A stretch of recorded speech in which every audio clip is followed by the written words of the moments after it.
Na sasa ni wasaa wa utabiri wa hali ya hewa kwa muda wa saa 24 zijazo, tukianzia saa 3 usiku kutoka Mamlaka ya Hali ya Hewa Tanzania. Karibu.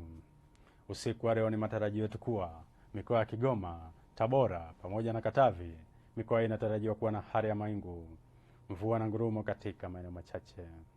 Mikoa inayozunguka Ziwa Victoria, nyanda za juu kusini magharibi, Singida, Dodoma, nyanda za juu kaskazini mashariki, Morogoro, Ruvuma, pwani ya kaskazini, Lindi pamoja na Mtwara, maeneo yanatarajiwa kuwa na hali ya mawingu, mvua na ngurumo katika baadhi ya maeneo.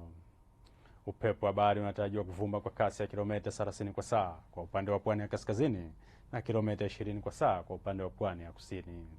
Hali ya bahari inatarajiwa kuwa na mawimbi madogo hadi makubwa kiasi. Ziwa Victoria pamoja na Ziwa Rukwa, upepo wa ziwa unatarajiwa kuvuma kwa kasi ya kilomita 20 kwa saa. Hali ya ziwa inatarajiwa kuwa na mawimbi madogo.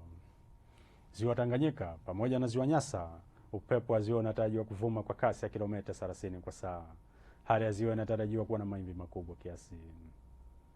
Mifumo ya anga inatuonyesha viashiria vya mvua katika baadhi ya maeneo hapa nchini. Hivyo basi, Mamlaka ya Hali ya Hewa Tanzania inatoa angalizo la matarajio ya vipindi vifupi vya mvua kubwa katika baadhi ya maeneo hapa nchini, hususan katika mikoa ya Mara, Simiyu, Arusha, Kilimanjaro, Manyara, Rukwa, Songwe, Mbeya, Iringa, Njombe, Morogoro, Ruvuma, Lindi pamoja na Mtwara. Tafadhali chukua tahadhari. Na kwa siku ya kesho ni matarajio kuwa mikoa ya Kagera, Geita, Mwanza, Shinyanga, Kigoma, Tabora, Katavi, Singida, Dodoma, Tanga, Dar es Salaam, Pwani pamoja na visiwa vya Unguja na Pemba, maeneo yanatarajiwa kuwa na hali ya mawingu, mvua na ngurumo katika maeneo machache na vipindi vifupi vya jua.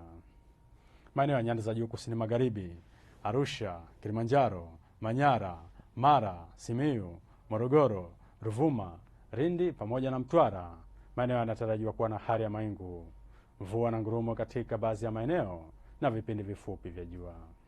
Naam, mpenzi mtazamaji, mpaka hapa kutoka Mamlaka ya Hali ya Hewa Tanzania hatuna la ziada. Asante na nikutakie usiku mwema.